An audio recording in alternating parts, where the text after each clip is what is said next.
Bismillah, assalamualaikum warahmatullahi wabarakatuh. Alhamdulillah, wassalatu wassalamu ala rasulillah wa ala alihi wa sahbihi wa sallama taslima. Qala al-muallif, nulis berkata, Babu al-ghusli wa hukmul junubi. Bab mandi dan hukum junub. Penulis nanti akan memaparkan hadis-hadis yang menyebutkan tentang sebab-sebab kewajiban mandi, sebab-sebab yang mensunnahkan mandi, dan perkara hukum orang yang junub.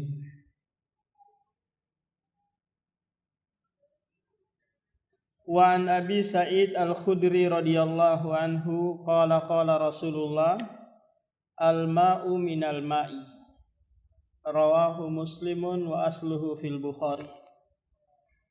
Dari Abi Sa'id Al-Khudri berkata Rasulullah,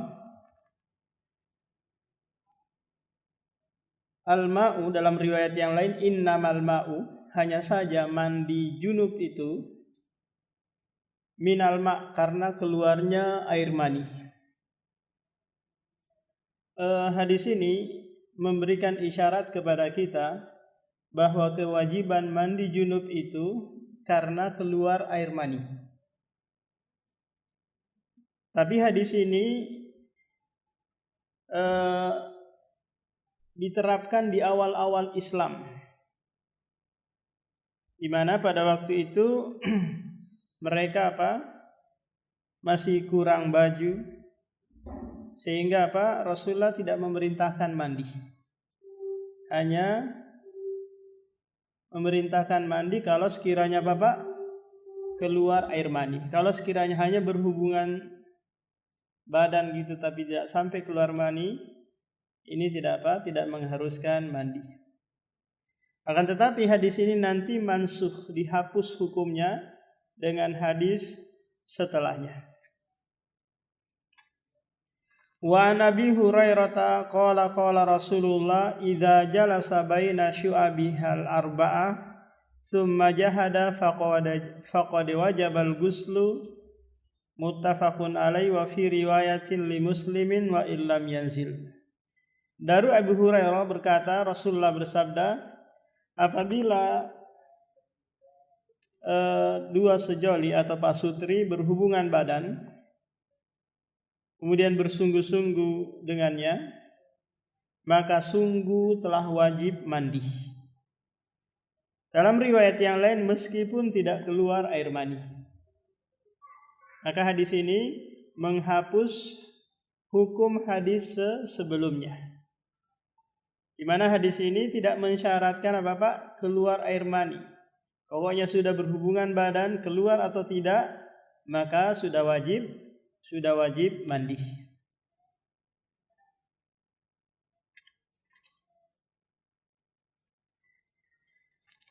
An Ummi Salamata anna Umma Sulaim wa hiya imra'atu Abi Talhah. Qalat ya Rasulullah inna Allah la yastahi minal haqq fahal alal mar'atil ghuslu idza talamat? Qala na'am idza ra'atil ma. Al hadis muttafaqun alaih. Dari Ummu Salamah, istri Rasulullah, menceritakan bahwa Ummu Sulaim ini adalah ibu dari Anas bin Malik. Namanya Sahlatu ibnu Milhan. Jadi Ummu Sulaim adalah ibu dari Anas bin Malik, di mana dulu masih di zaman jahiliyah, Ummu Sulaim ini istri dari Malik ibnu Nadr, bapak dari Anas bin Malik. Malik bin Nadr tak kala mengetahui istrinya masuk Islam, dia marah dan meninggalkan istri dan anaknya. Kemudian setelah itu Malik bin Nadr meninggal dunia, lantas Ummu Sulaim ini dinikahi oleh Abu Talhah. Abu Thalha namanya adalah Zaid ibnu Sahal al-Ansari. Qalat, jadi Ummu Sulaim ibunda Anas bin Malik berkata, "Ya Rasulullah, wahai Rasulullah, innallaha sesungguhnya Allah tidak malu menyampaikan kebenaran." Jadi Ummu Sulaim sebelum bertanya dia memberikan muqaddimah terlebih dahulu. Kenapa? Karena pertanyaannya nanti pertanyaan yang sifatnya tabu. Perkara yang ditanyakan oleh wanita kepada seorang laki-laki. Maka dia menyampaikan dulu muqaddimah bahwa apapun pertanyaan enggak perlu direndahkan di ini karena ini adalah perkara ilmu. Pertanyaannya adalah fahal alal mar'atil ghuslu idza talamat? Apakah seorang wanita ada kewajiban mandi apabila dia ihtalam? Ihtalam itu Pak mimpi basah. Dia mimpi berhubungan badan dengan perempuan gitu. Kemudian apa? Mengeluarkan mani. Maka kata Rasulullah, na'am. Iya. Dengan syarat idza ra'atil ma, apabila perempuan tersebut melihat ada air mani yang keluar. Maka hadis ini memberikan faedah kepada kita bahwa orang yang ihtilam, mimpi basah itu wajib apa? Wajib mandi. Tapi kalau sekiranya dia mimpi berhubungan badan gitu dan tidak mengeluarkan air mani, maka tidak ada kewajiban. Tidak ada apa Pak? Kewajiban mandi. Keadaan yang ketiga, dia tidur. Kemudian bangun, lantas melihat ada air mani keluar dari kemaluannya, basah di celananya gitu Pak. Tapi dia enggak teringat apakah dia mimpi basah atau enggak. Maka bagaimana, apa yang harus dilakukan orang ini? Maka dia apa? Wajib juga mandi. Berdasarkan hadis sebelumnya, innamal ma'u minal ma'. Kewajiban mandi itu kalau melihat, kalau ada yang keluar air mani. Jadi ada dua kondisi yang dia wajib mandi, ada satu kondisi dia tidak wajib mandi. Yaitu apa? Dia mimpi berhubungan badan tapi enggak melihat ada air yang keluar. Nah, jadi perkara yang seperti ini pun ditanyakan oleh wanita Ansor. Maka Aisyah menuturkan bahwa nikmatul nisa al-Ansari, sebaik-baik wanita adalah wanita Ansor. Kenapa? Karena rasa malu mereka tidak menghalangi mereka untuk mendalami ilmu agama. Kadang apa? Ada ibu-ibu atau ummahat malu bertanya tentang yang seharusnya dia tanyakan. Wan Anas bin Malik qala Rasulullah fil mar'ati tara fi manamiha ma yara ar-rajulu qala taktasilu. Anas bin Malik berkata Rasulullah bersabda tentang seorang wanita yang melihat sesuatu di dalam mimpinya yang menyebabkan dia keluar air maninya. Maka kata Rasulullah, taktasilu, wajib dia apa? Mandi. Faqalat Ummu Salamah, wa hal yakunu hadha? Ummu Salamah bertanya nih, menekankan, apakah seperti ini adanya perempuan itu mengeluarkan air mani? Kata Rasulullah, na'am, iya. Famin aina yakunu syabah? Lantas dari mana yang menghubungkan kemiripan anaknya dengan dia kalau bukan dari jalur air mani? Kalau kita perhatikan kalau anak kita mirip ibunya berarti apa? Pancaran ibunya yang lebih kuat. Pancaran air mani ibunya lebih kuat. Kalau ternyata semua anaknya mirip bapaknya berarti apa? Pancaran air mani bapaknya lebih kuat. Jadi ini yang menghubungkan sisi kesamaan antara anak dengan apa? Dengan ibunya. Jadi hadis-hadis yang kita bacakan Pak, bahwa orang yang mimpi basah atau mimpi berhubungan badan, maka dia wajib mandi kalau sekiranya dia melihat ada air yang keluar, air mani. Apakah nanti mimpi berhubungannya itu dengan istri tetangga, atau dengan istrinya sendiri, atau dengan jin? Bisa nggak kira-kira Pak? Dia mimpi gitu berhubungan dengan jin. Ya mungkin saja. Maka patokannya apa? Ada yang keluar baru wajib mandi. Wa an Aisyah radhiyallahu anha qalat kana an-nabiyyu yaktasilu min arba'in minal janabati wa yaumal jum'ati wa minal hijamati wa min ghuslil mayyiti, rawahu Abu Daud wa sahhahu Ibnu Khuzaimah. Aisyah radhiyallahu an menuturkan, adalah Nabi SAW mandi itu karena 4 hal. Yang pertama mandi junub, mandi karena dia setelah berhubungan badan. Ini hukumnya apa Pak? Wajib. Karena Allah berfirman dalam surah Al-Maidah ayat 6, wa in kuntum junuban fattahharu. Jika kalian junub, maka mandilah. Sebab yang kedua adalah mandi karena ingin sholat Jumat. Ini nanti ada hadis-hadis tersendiri tentang hal ini, di mana para ulama berselisih apakah mandi Jumat itu wajib ataukah sunnah.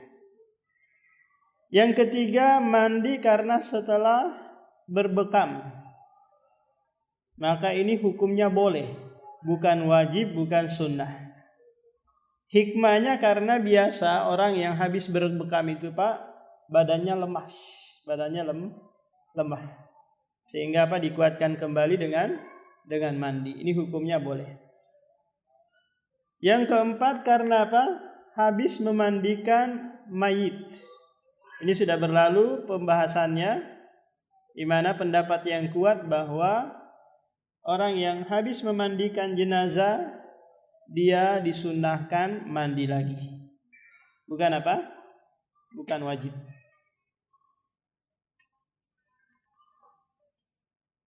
Wa an Abi Hurairah fi qissati Sumamah bin Usalin indama aslama wa amarahun nabiyyu ayyaktasila, rawahu Abdur Razzaq wa asluhu muttafaqun alaih.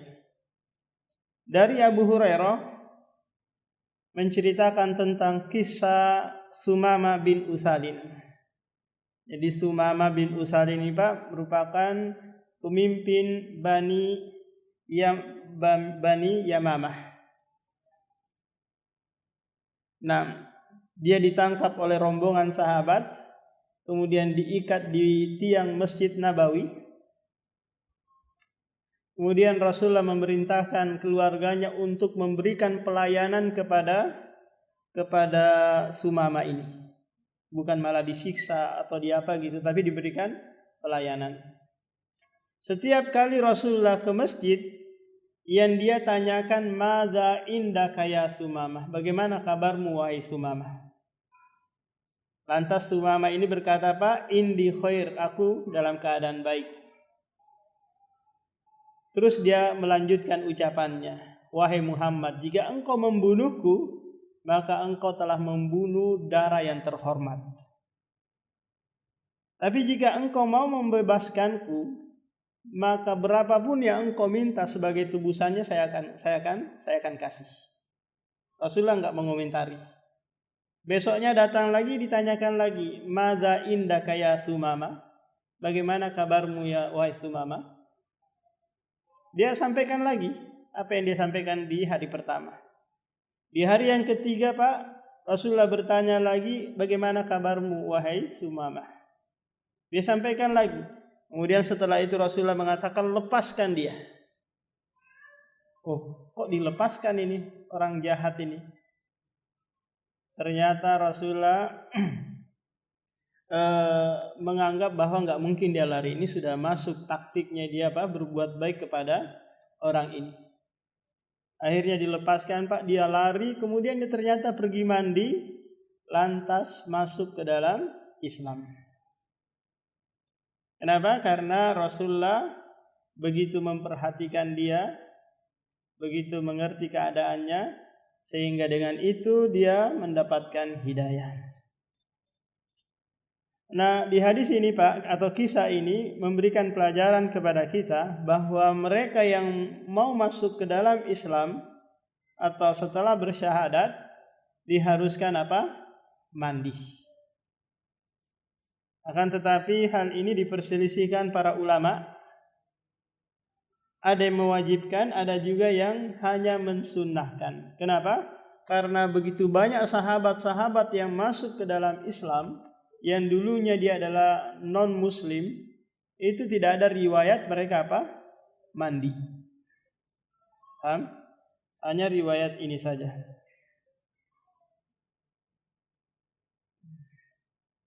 Wa an Nabi Sa'id Al-Khudri radhiyallahu anna Rasulullah qala guslul jum'ati wajibun ala kulli muhtalamin. Dari Abu Sa'id Al-Khudri bahwasanya Rasulullah bersabda, mandi Jumat itu wajib bagi setiap mereka yang sudah balik.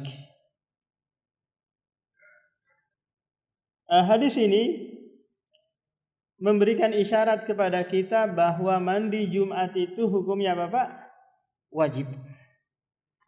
Inilah yang dipegang oleh sahabat ya. Di antaranya Umar bin Khattab, Abu Hurairah, Abu Sa'id Al-Khudri dari kalangan sahabat memegang hadis ini dan berpendapat bahwa mandi Jumat itu hukumnya wajib. Bagi apa? Bagi laki-laki. Kala Umar bin Khattab berkhutbah Jumat Pak di zaman kekhalifaannya. Kemudian Utsman bin Affan masuk dalam keadaan terlambat. Saking terlambatnya dia nggak sempat mandi, dia hanya wudu kemudian dia masuk. Lantas Umar bin Khattab stop khutbahnya, berhenti.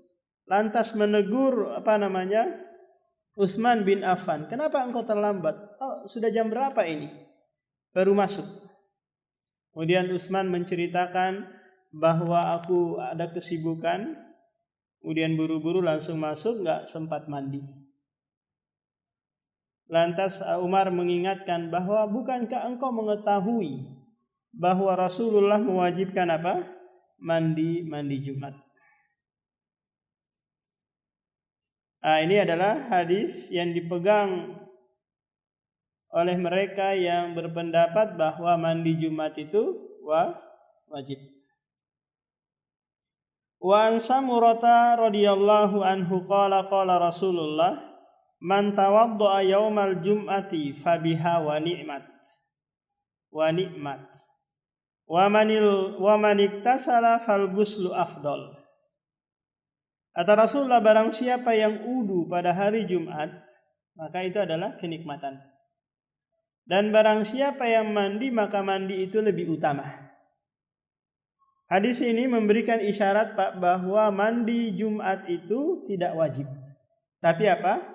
Afdol. Ketika dia tinggalkan, maka dia masih mendapatkan fadlun, keutamaan. Nah, inilah dalil yang digunakan bagi mereka yang berpendapat bahwa mandi Jumat itu tidak wajib atau sunnah. Jadi permasalahan ini diperselisihkan para ulama dari kalangan sahabat, tabi'in dan seterusnya, sehingga bapak yang mau menganggap wajib ya silahkan memilih pendapat yang wajib, silahkan mandi. Kalau memilih pendapat yang sunnah berarti cukup wudu saja. Wa an Ali radhiyallahu anhu qala kana Rasulullah yuqri'unal Qur'an ma lam yakun junuban. Dari Ali bin Abi Thalib berkata, adalah Rasulullah membacakan kami Al-Quran selama beliau tidak junub. Menunjukkan bahwa Al-Quran itu Rasulullah bacakan kepada sahabat dalam keadaan apa Pak? Bersuci. Dari hadas kecil maupun dari hadas besar.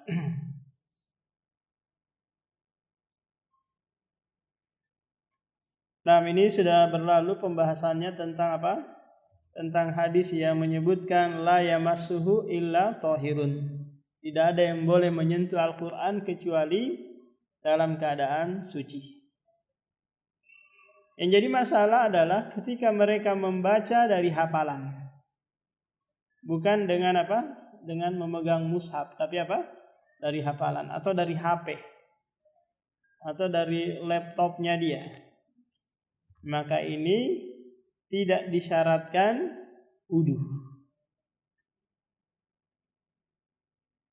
Wa Nabi Sa'id Al-Khudri radhiyallahu anhu qala Rasulullah idza ata ahadukum ahlahu summa arada ay yauda falyatawadda bainahuma wudu'an. Dari Abu Hurairah, dari Abu Sa'id Al-Khudri berkata, Rasulullah bersabda, apabila salah seorang di antara kalian ingin mendatangi istrinya, summa arada ay yauda, kemudian ingin mengulang lagi jimaknya, dia ingin berjima, berhubungan badan 2 kali. Maka falyatawadda bainahuma. Hendaknya dia wudu sebelum mengulangi yang kedua atau yang ketiga. Agar dia lebih nasyat, lebih segar, lebih kuat lagi untuk mengulang jimaknya. Jadi jumhur ulama membawa hadis ini kepada hukum mustahab, hukum sunnah. Wudu ketika akan mengulang jima.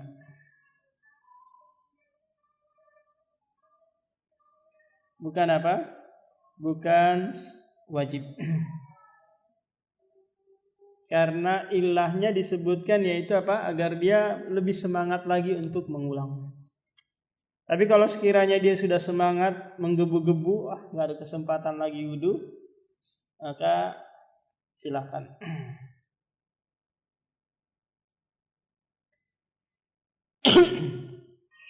Wali arba'ata an Aisyah qalat kana Rasulullah yanamu wa huwa junubun min ghairi ayyamas sama'an.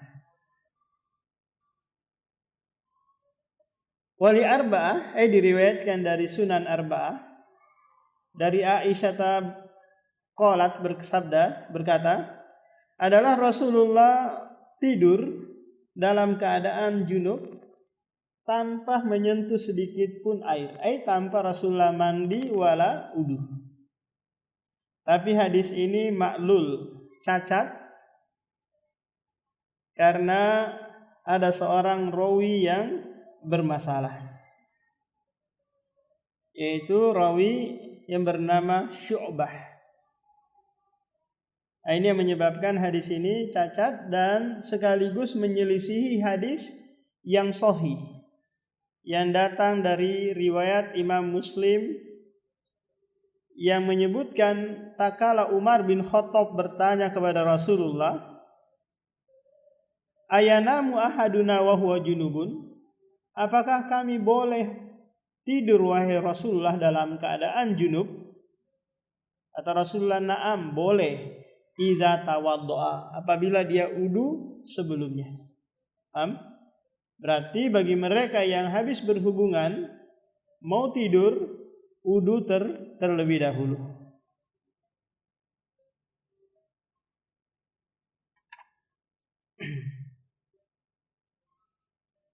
Ini diperselisihkan para ulama tentang hal ini, di mana mazhab Zahiriyah, kemudian Ibnu Umar dan yang lainnya menganggap bahwa wudu bagi mereka yang mau tidur setelah junub, setelah jima gitu, wajib. Adapun mazhab yang lain menganggap bahwa ini hanya sunnah. Sunnah yang ditekankan, tidak sampai pada derajat wajib.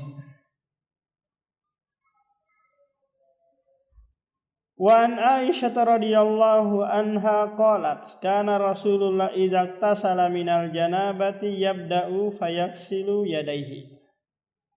Hadis ini Pak menceritakan tata cara mandi junub. Perlu kita ketahui dulu bahwa mandi junub itu rukunnya ada 2. Yang pertama niat. Yang kedua membasahi seluruh anggota badan. Apa?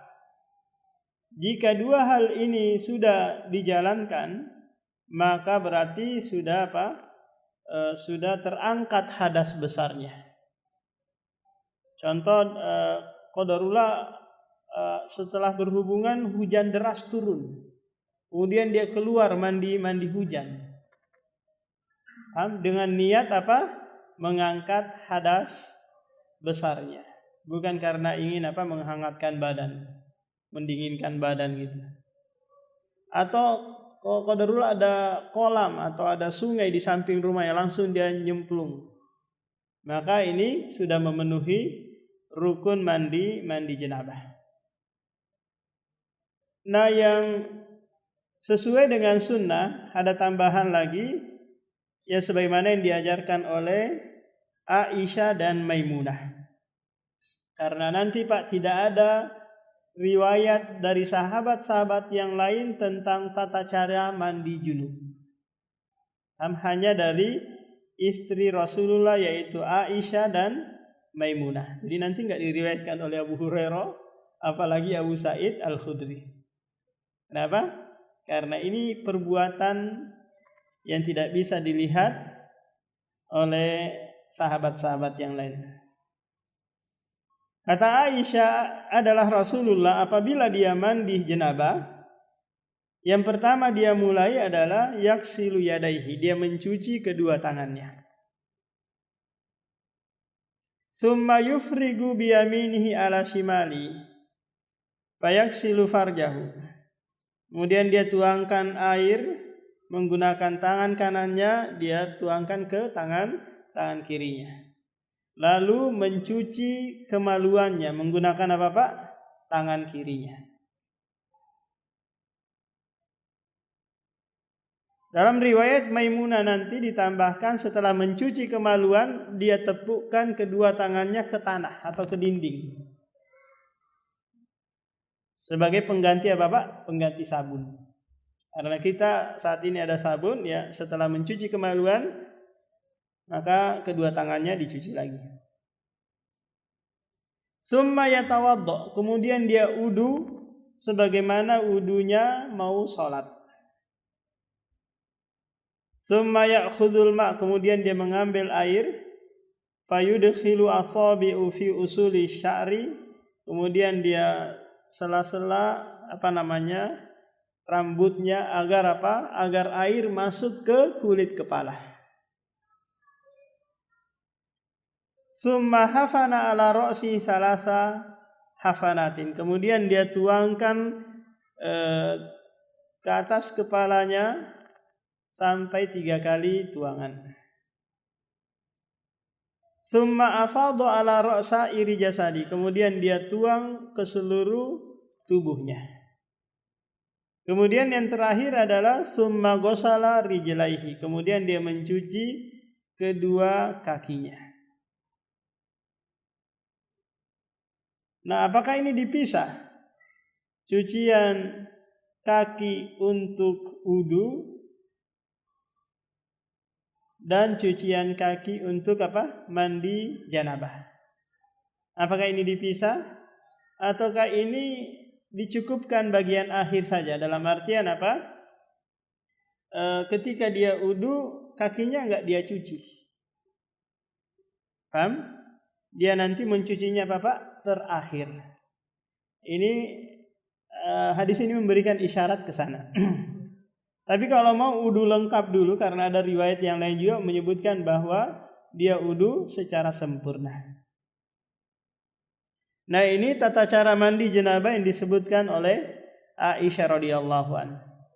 Adapun yang disebutkan oleh Maimunah, summa afrogo ala farjihi. Kemudian dia menuangkan air kemaluannya, fagosala bisimalihi. Kemudian mencuci dengan tangan kirinya, cuci kemaluan dengan tangan kirinya. Summa daraba bihal ardo. Kemudian dia menepukkan kedua tangannya ke tanah. Famasaha biturab, lalu dia usap di ke tanah tadi. Kemudian di bagian akhirnya summa ataituhu bimindil. Kemudian aku membawakan handuk buat Rasulullah, faraddahu, lalu dia menolak. Wajala yanfudul ma'a biyadihi. Dia mengeringkan badannya dengan kedua tangannya. Dengan tangannya. Jadi hanya diusap-usap seluruh tubuhnya menggunakan tangan. Nah, ini tata cara mandi janabah yang disampaikan oleh Aisyah dan Maimunah.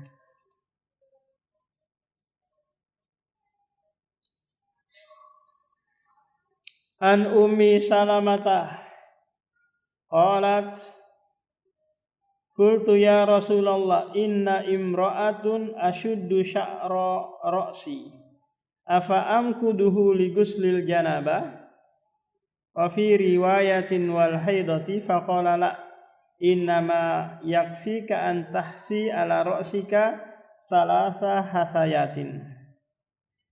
Hadis ini berkaitan dengan wanita yang memiliki rambut yang tebal, yang panjang itu, sementara dia kepang rambutnya. Apakah dia harus melepas ikatan kepangannya itu tak kala dia mandi junub, atau dia mandi ketika selesai haid? Maka kata Rasulullah enggak perlu. Yang penting adalah engkau menuangkan air ke kepalamu, ke rambutmu 3 kali tanpa harus melepas ikatan rambut. Nah, ini keringanan yang datang dari syariat bagi mereka wanita yang ingin mandi junub atau mandi setelah haid tapi ternyata rambutnya diikat, maka enggak perlu dilepas ikatannya. Wa an Aisyah radhiyallahu anha qalat qala Rasulullah inni la uhillul masjida li haidin wala junubin. Dari Aisyah radhiyallahu an berkata Rasulullah, sesungguhnya aku tidak menghalalkan masjid bagi wanita yang haid dan wanita yang junub. Kenapa kira-kira ini, Pak? Karena wanita zaman itu mereka tidak menggunakan pembalut ya seperti wanita-wanita sekarang. Mereka hanya menggunakan kain untuk menahan darah haid. Memungkinkan tercecer ketika dia duduk atau masuk ke dalam masjid. Dan ini mengotori mengotori masjid. Nah, ini ilah larangan wanita haid masuk atau al-muktsu fil masjid, berdiam di dalam masjid. Tampak? Tapi kalau sekiranya dia tahan gitu, menggunakan kain yang tebal atau saat ini ada pembalut gitu, maka dibolehkan wanita yang haid atau junub masuk ke dalam masjid.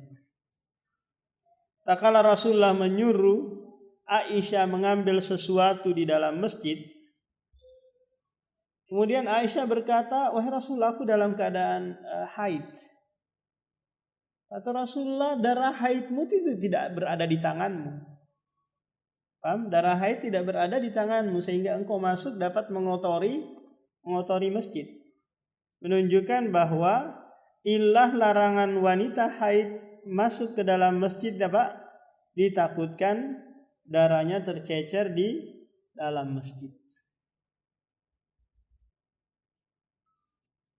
Nah,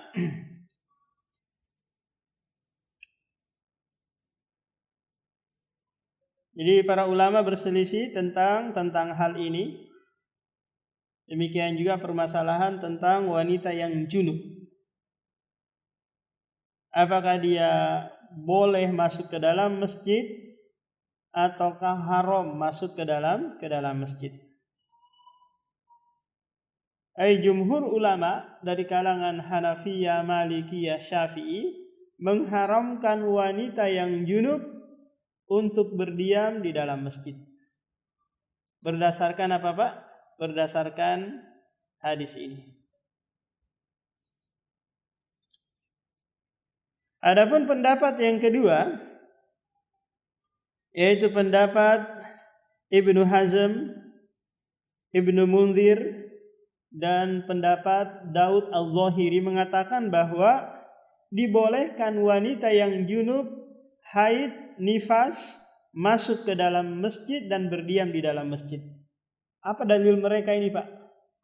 Dalilnya diantaranya adalah tukang sapu Rasulullah, tukang sapu masjid Rasulullah itu seorang wanita. Dia tinggal di dalam masjid. Pastilah wanita ini selama dia tinggal di dalam masjid, dia apa? Mengalami haid.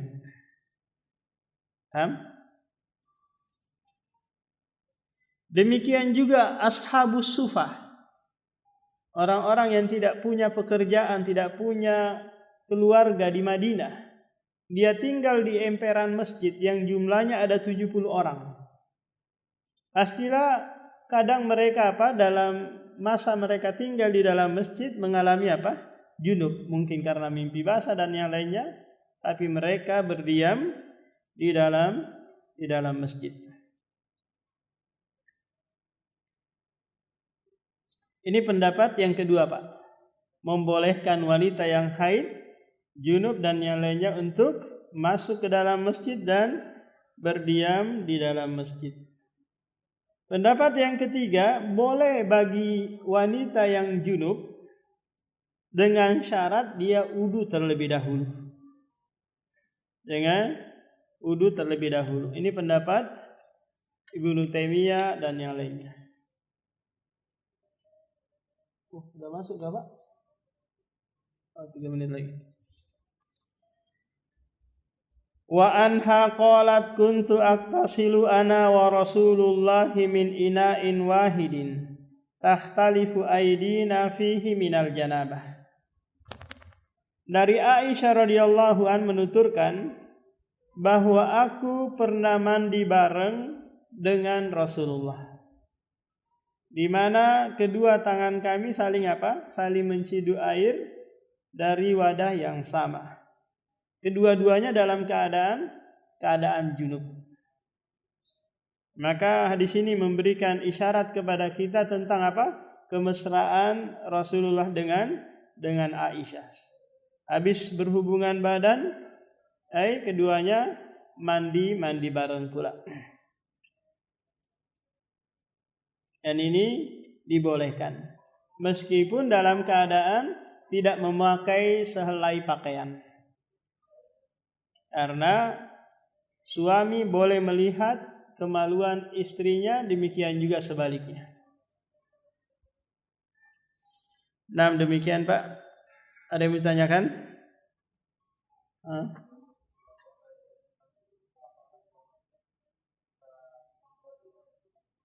Apa?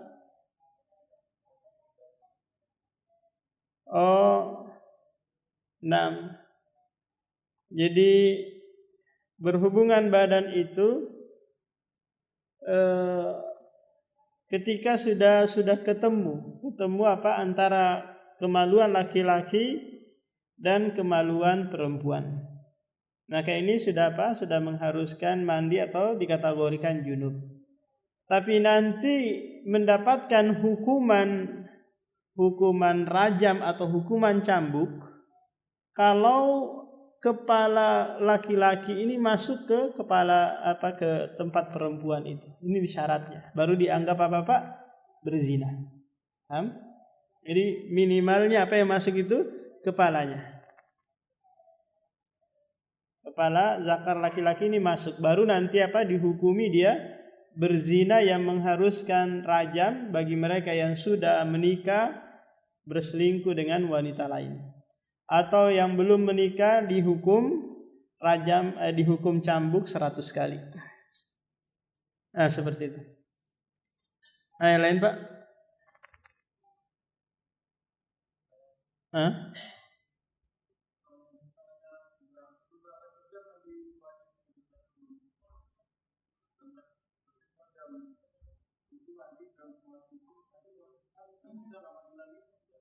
Iya boleh. Jadi setelah sholat subuh sudah mulai boleh di situ mandi. Ini bagian dari tabkir, menyegerakan mandi. Syukur-syukur bisa jam 7, jam 6 gitu pergi ke masjid untuk sholat Jumat. Karena di sana banyak keutamaannya. Ketika dia melakukan 4 hal. Pertama, berpagi-pagi mandi. Kemudian berpagi-pagi berangkat menuju masjid, lalu duduk di shaf pertama di belakang imam. Keempat, dia mendengarkan khutbah dengan seksama. 4 hal ini dia lakukan Pak, maka setiap langkahnya itu terhitung 1 tahun pahala sholat malam dan 1 tahun pahala puasa sunnah. Kalau dari rumahnya itu menuju masjid BDI 200 langkah, maka dia terhitung melakukan 200 tahun sholat malam. Tapi dengan syarat Pak, jalan kaki. Kalau naik mobil atau naik motor nggak dianggap. Nah, start memang dari sana, apalagi mereka yang sudah pensiun nggak ada kerjaan bisa menjalankan ini. Berpagi-pagi, tapi 4 syarat tadi Pak, 5 syarat tadi. Mandi, kemudian bersegera pagi-pagi, kemudian duduk di shaf pertama di belakang imam, dan istimak mendengarkan khutbah dengan seksama. Kalau sambil tiduran nanti ngorok, nggak dapat.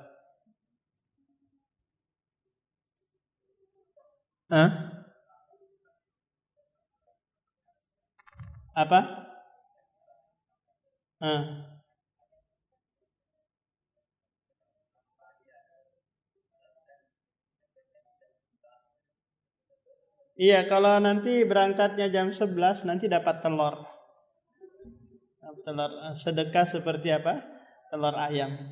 Seperti bersedekah telur ayam. Karena ada di hadis yang lain lagi, waktu pertama seperti bersedekah dengan seekor onta.